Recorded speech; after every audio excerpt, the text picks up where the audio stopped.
Welcome back to Conflicts of Interest. This is episode 781, and today is April 4th, 2025. I'm the host of the show, Kyle Anzalone. We have a lot to talk about on today's show, so I'm going to get right into it. Just want to have a moment to plug the recent episode of the Kyle Anzalone Show. I interviewed the Ron Paul Institute's Daniel McAdams. People really liked the conversation. I think Dan had a lot of great insights. I think he's somebody who really understands Republicans and particularly the MAGA movement well without being one of their supporters. And so that allows him to be so critical, but also so nuanced in his explanation of what's happening. And so I think that was a fantastic episode. So if you haven't already, head on over to the Kyle Anzalone Show YouTube channel and subscribe. I will leave the link as the first link in the show notes page, so it's very easy to find. And with that, we will jump into what we have today. We're starting off here with this big New York Times article that was released right at the end of March. And I wrote this up for the Libertarian Institute. New York Times investigation reveals new details about the U.S. proxy war in Ukraine. So, a new investigation by the New York Times discloses the extent of the U.S. support for the proxy war in Ukraine. One European official told the Times Washington is a part of the kill chain now. So the article was written by Adam Entis, and I kind of picked out, it's a very long article. There's a lot in there. I probably could have spent like 2 or 3 entire episodes going through and breaking it down, the propaganda, but also places where there are interesting insights, interesting revelations, or details that maybe we had suspected, but now we have confirmation from a source within the US government. I know some people don't like to put a lot of emphasis on the New York Times reporting because so much of it is propaganda. And I definitely understand that perspective on it. I would just say that I think it's important and that these articles are important because to communicate to the general American public saying that this was reported in the New York Times still carries a lot of weight. And whenever it's included with your own very good analysis, I think it will add a lot of weight to a general audience to what you're saying. And so I do like going through and breaking these down. So in the beginning of his article, he's going through and saying that, oh, this was a great thing that America did. Russia invaded. The war was unprovoked. All the propaganda points. But then he starts to get into some of the interesting details. So first up here is, but a New York Times investigation reveals that America was woven into the war far more intimately and broadly than previously understood. He says he conducted 300 interviews for the story, and at critical moments, the partnership was the backbone of the Ukrainian military operations. So the article reports that U.S. and Ukrainian military leaders convened in Germany to design a plan to defeat the Russian invasion. Early in the war, Washington helped to locate the position of Russian generals and targets on the Crimean Peninsula for Kiev to strike. This is what the Times article explains. Every morning, officers are called. The Ukrainians and Americans gather to survey Russian weapon systems and ground forces and determine the ripest high-value targets. The priority lists were then handed over to the Intelligence Fusion Center, where officers analyze streams of data to pinpoint the target's locations. When the Ukrainians questioned U.S. intelligence, an American general was said to have explained, "Don't worry about how we found out. Just trust that when you shoot, it will hit it and you will like the results. And if you don't like the results, tell us and we'll make it better." So according to the article, the relationship between the U.S. and Ukrainian military strained over differences in strategy. He wrote, the Ukrainians aimed to win the war outright, even as they shared that hope. The Americans wanted to make sure the Ukrainians didn't lose the war. And this is a really important discrepancy here. And I think this is something that's really important that was written so bluntly in the New York Times, because we have been saying this for 3 years on Conflicts of Interest now, right? Through this entire war, I have been explaining that the West doesn't want Ukraine to win the war. And in fact, we've had Biden administration officials say this. So in This was Eric Green, who was on Joe Biden's National Security Council at the time of the Russian invasion in Ukraine, and he told Time magazine that the White House never gave any promises to help Ukraine take back land Russian forces had captured. He said that was not going to be a success story. Ultimately, the more important objective was to Ukraine to survive as a sovereign democratic country, free to pursue integration with the West. And so really what this war was about, from the Western perspective, was an opportunity to bleed Russia, to make sure that Russia was going to lose billions of dollars, tens, if not hundreds of thousands of their young men, to have all these injuries, all the things that the U.S., all the consequences that we suffered from the Iraq war, the Russian government and the Russian people are now going to suffer in Ukraine. This is, again, I think this is such an important example that when this invasion happened, Hillary Clinton was practically cackling with Rachel Maddow, nearly tapping her fingers together like she's Mr. Burns, saying how this is just, such a great opportunity to give the Russians another Afghanistan, to bait them into an unwinnable war where they're going to lose tens, if not hundreds of thousands of men, spend billions and billions of dollars, and bankrupt Moscow. That's what the West wanted here. And if Ukraine just beat back the Russians out of Russia, sure, it would have been a humiliation for Vladimir Putin, but that's not what they wanted, because if Russia really started to lose the war, they understood what had been understood in Washington since at least the Barack Obama presidency, which was that Russia maintains escalation dominance here, that Russia can ultimately use nuclear weapons, that they just have a much bigger economy, government, military weaponry, and importantly, nuclear weapons that Ukraine doesn't have, and Russia has the largest stockpile on the planet. And so if Russia decides that they cannot lose the war in Ukraine, then they can't lose the war in Ukraine, because they will use nuclear weapons to prevent that. And so the West understood this all along, right? That they always knew this, and they knew that at times during this war, as we'll get into, the chances of nuclear weapons use was up to 50%. Calculated by the U.S. intelligence agencies, right? Like, this should have been a massive red flag. But the West, what we wanted to do was to prevent Ukraine from losing, to prevent a negotiated settlement, because that was an option too, right? If the goal was just to have a sovereign Ukraine, they could have negotiated that at any time. Throughout this entire conflict, it could have been negotiated. And so I just find it so disgusting that our policy here was to make sure the Ukrainians didn't lose, right? And what we understood by that, which meant was that lose the war, right? That they would have to negotiate an end to the war with Russia. Really, what we are trying to do is prevent the war from ending altogether. And so every time the Ukrainians were being beat back, then we would send them a more upgraded weapon system. And this would allow them to make some gains. This would allow them to inflict some punishment on Russia, but never, but importantly, never enough to actually outright win the war. And so, it's almost like keeping a drug addict, hooked on it. You're not going to take them to therapy or anything like that. And you always give them really small doses so they don't overdose. That seemed to kind of be the goal here. Now, back to my article. In some cases, Ukrainian successes in the war, such as the sinking of the Russian flagship in the Black Sea fleet, caused anger and panic in the White House. A second example of this was in 2024, the Ukrainian invasion of Russia's Kursk region. The Ukrainian general that ordered that attack exploited a CIA personnel change in Kiev to conduct the offensive without Washington's knowledge. So in the lead up to the 2023 counteroffensive, Kiev broke with the plan designed by the U.S. military leaders.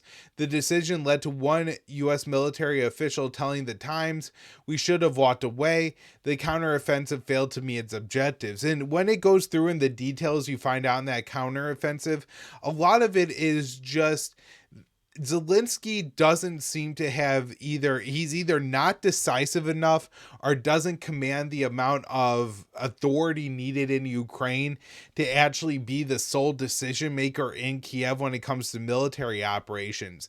And so he basically had his generals bargaining, and so the Americans wanted, Ukraine to say commit 10 of their 12 brigades to south. And one general said, no, we should commit 7 in the east and 5 in the south.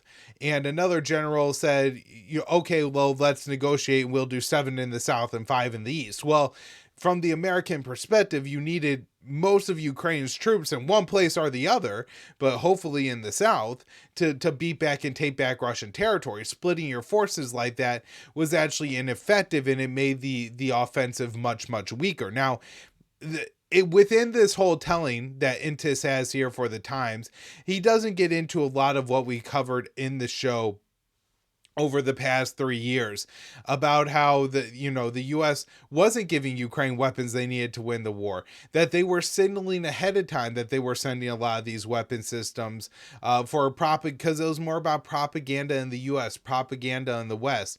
It was about extending this conflict, not helping the Ukrainians to win this conflict. And so I think to some degree here we are, this is like one of those relationships where the couples just have such different expectations of what they would possibly want, where, the Ukrainians are listening to the Americans saying that we're going to give you everything you need, as much as it takes, for as long as it takes. You set the standards on how this war is going to end, and we will support you to help you meet those ends. But in reality, what the Americans were actually doing were helping the Ukrainians to bleed Russia as much as possible, but not actually win this war, because again, the Americans understood that if they went too far, there was a good chance that this would lead to nuclear war. So the relationship between the US and particularly General Mark Milley and his Ukrainian counterpart, General Voluzhny, became so fraught that the Pentagon worked up with what actually was described in the New York Times as an elaborate telephone tree that included entrepreneur Igor Pasternak, who I believe is actually Russian, but was born in Lviv or somewhere in Western Ukraine. And so he would use his contacts in Ukraine. So again, we had to have an American general, our chief of staff, commander of the Joint Chiefs, go to our highest ranking military general, had to go to a private citizen to go hassle his contacts in Ukraine, to hassle the Ukrainian commander-in-chief, right? The General Zelensky, the guy ordering the Ukrainian military, in order to get Milley to take his calls. Now remember, Zelensky doesn't have a military without Western support, without the U.S. training, funding, and arming his men. He has nothing. And he's stonewalling. He's not picking up. He's putting him on silent. It's absolutely baffling that this could have possibly happened. That the Biden administration allowed this to happen. It is absolutely unbelievable that you are going to send a country $180 billion and they're not going to pick up the phone every time you call. That's absolutely absurd. And not only is it, okay, well, Milley has trouble getting a hold of Zelensky, so, we have our deputy call their deputy, and that happens. He actually has to get a private citizen involved to make this happen. It's absolutely disgraceful and stupid. So while Washington struggled for influence in Kiev, London had more sway. And this, again, just baffling, looking at the disparity in the amount of money that the U.S. sends to Ukraine versus the amount of money that London sent to Ukraine. An American general had to go to the UK defense minister to force Ukraine to dismiss Major General Andriy Koshaflikuk, who did not conduct the operations recommended by the U.S. military leadership.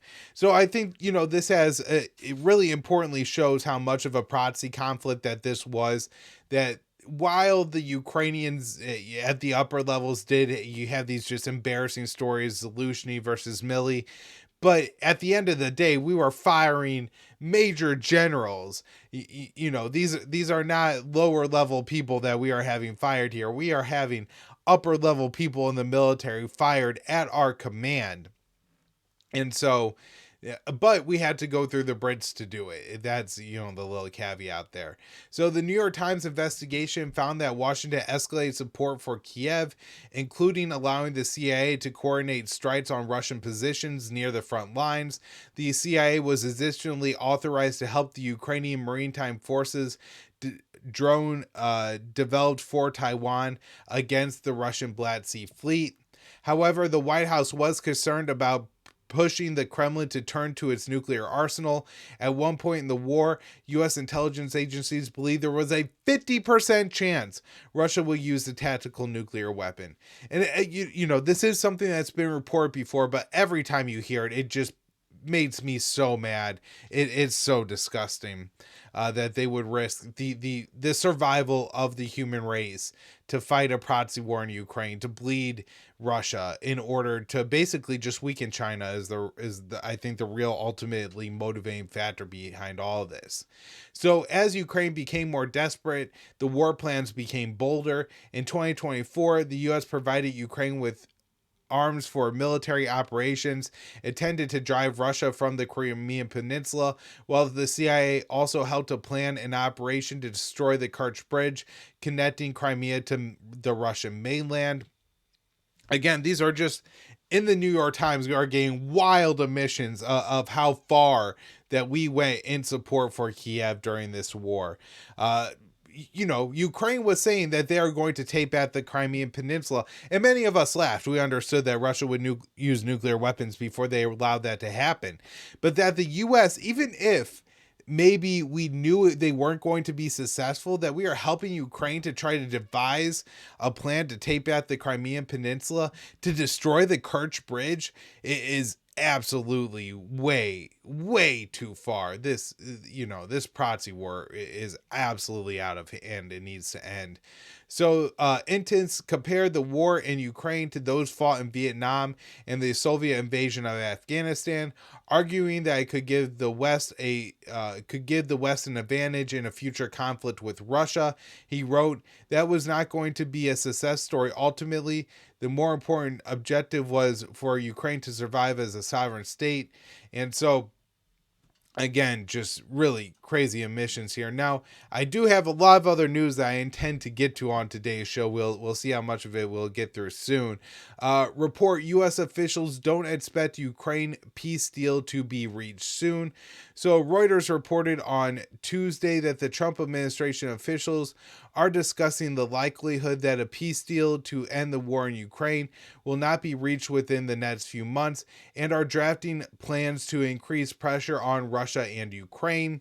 The officials told Reuters that neither a full ceasefire nor a lasting peace deal is imminent, meaning the war will drag on and Ukraine will require more Western military support.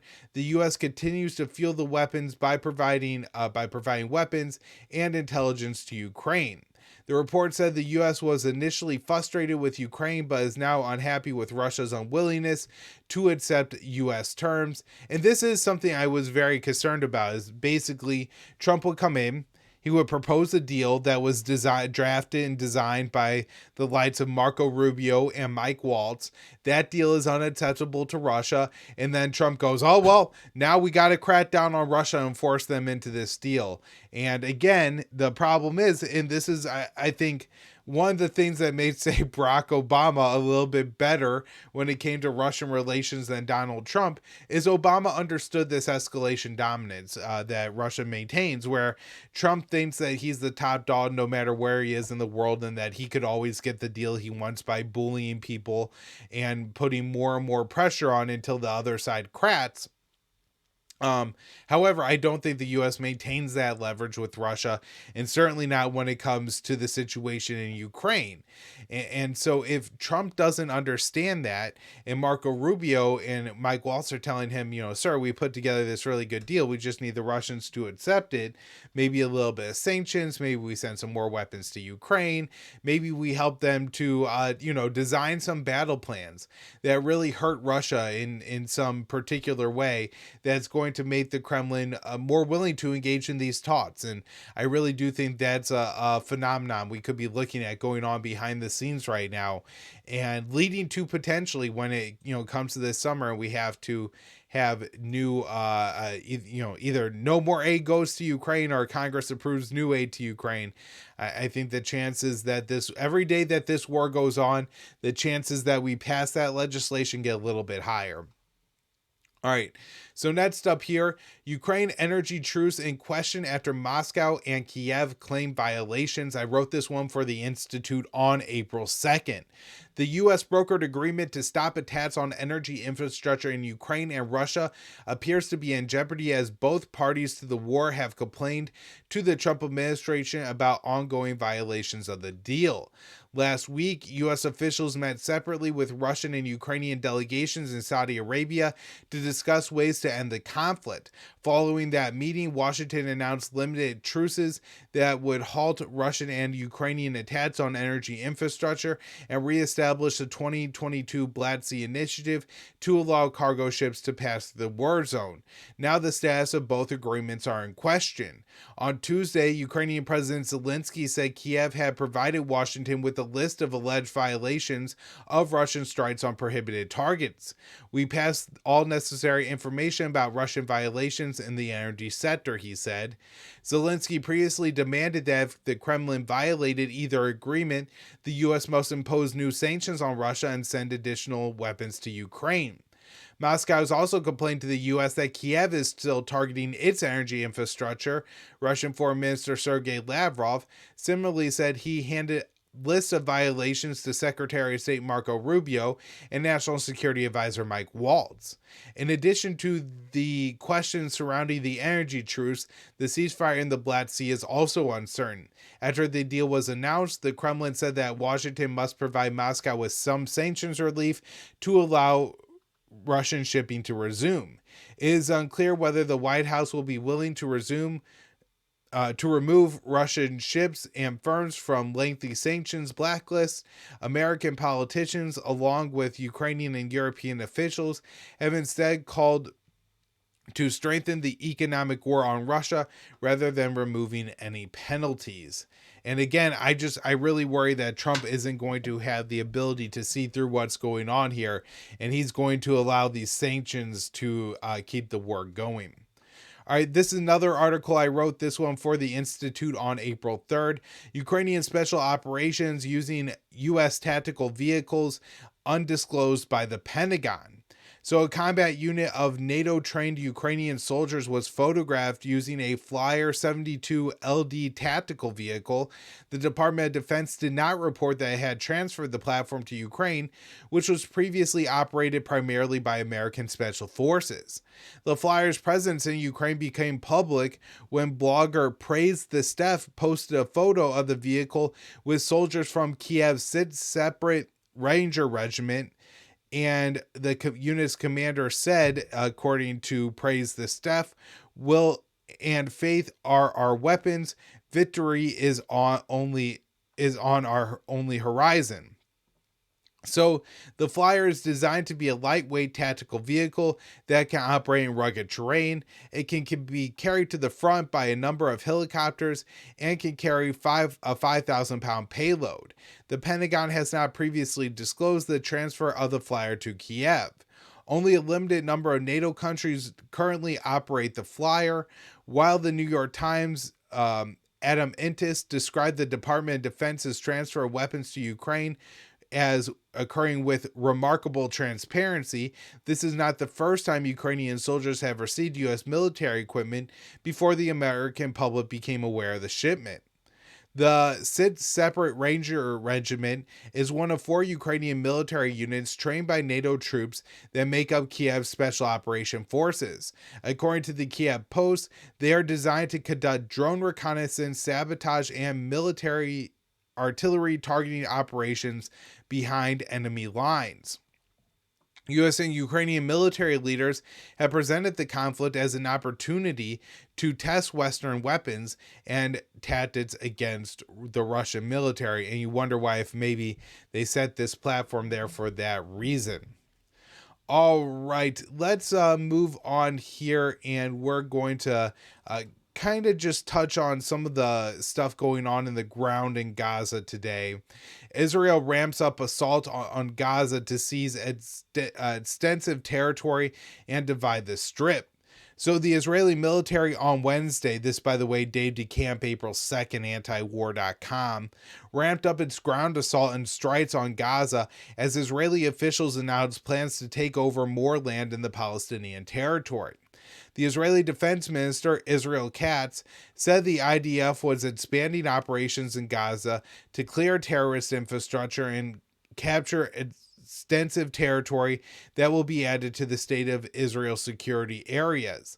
Later in the day, Israeli Prime Minister Benjamin Netanyahu said the Israeli military would seize the Morag Atsis, using the name of an Israeli settlement that once existed in the area to describe the territory between the southern Gaza cities of Rafah and Khan Yunis. According to Haaretz, the Israeli military said the purpose of the operation is to encircle Rafah.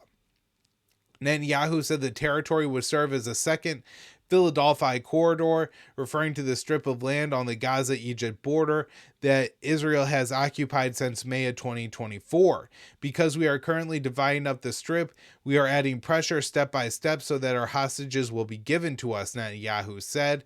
The ramped-up assault on southern Gaza comes 2 days after the Israeli military ordered the forced evacuation of the entire city of Rafah and nearby areas. Medical officials told Al Jazeera that at least 77 Palestinians were killed in attacks on Wednesday. One Israeli attack on Khan Yunis killed 12 displaced Palestinians, all members of the same family. Another airstrike on a UN-run clinic in northern Gaza killed 22 people, including 9 children. Before the latest Israeli escalations, Netanyahu warned he would increase the pressure on Hamas and said that his long-term plan for Gaza was Hamas's disarming, its leadership being expelled, Israel taking complete control of Gaza, and the implementation of President Trump's ethnic cleansing plan, which he calls voluntary migration.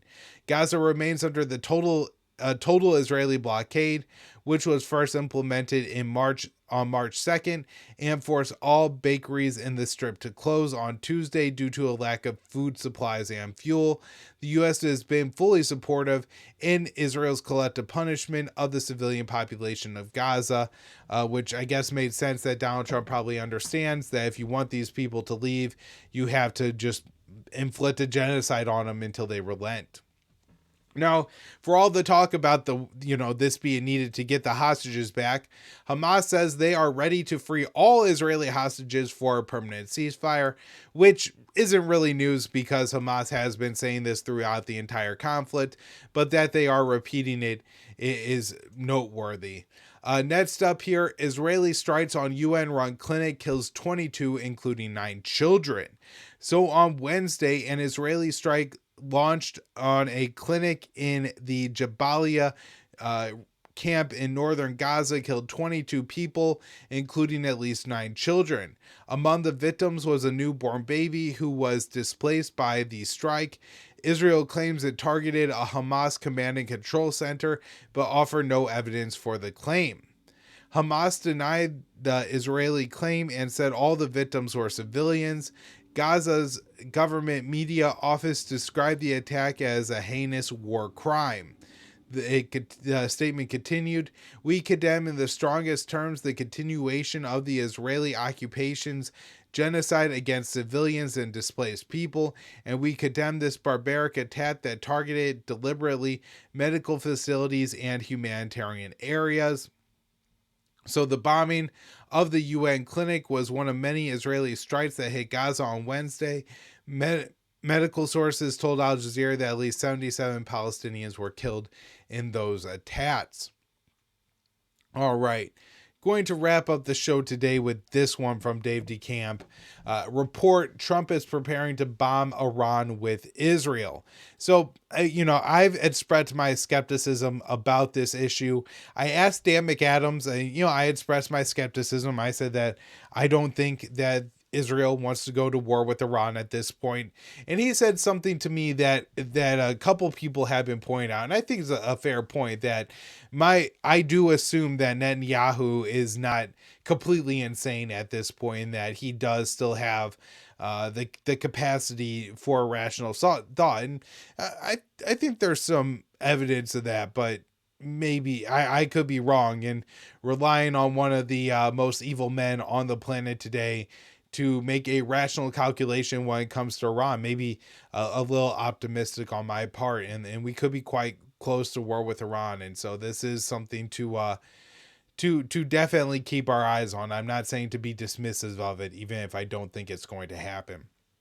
So Dave writes here, the U.S. and Israel are currently planning to bomb Iran's nuclear facilities, an attack that could happen in a few weeks' time. Daily Mail columnist Dan Hodges reported on Wednesday.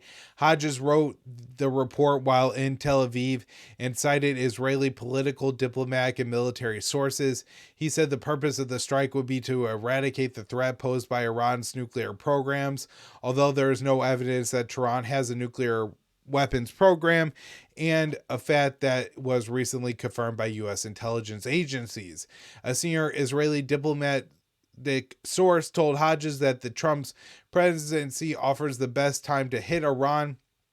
The official said, from Israel's perspective, with Trump at the White House, this presents the optimum moment to deal with Iran.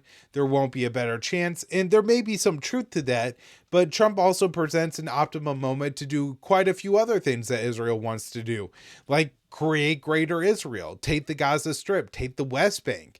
Who knows if they have territorial ambitions in Jordan as well, but certainly the West Bank. And then in southern Syria and southern Lebanon, both of which Israel was able to take and now occupies without going to war with Iran. And so I think there's a real possibility here, and I really do think these calculations had to be going on in Tel Aviv, that if we go to war with Iran, are we going to push the Ayatollah to make nuclear weapons? And does that maybe present an actual threat that is not currently directed at Israel?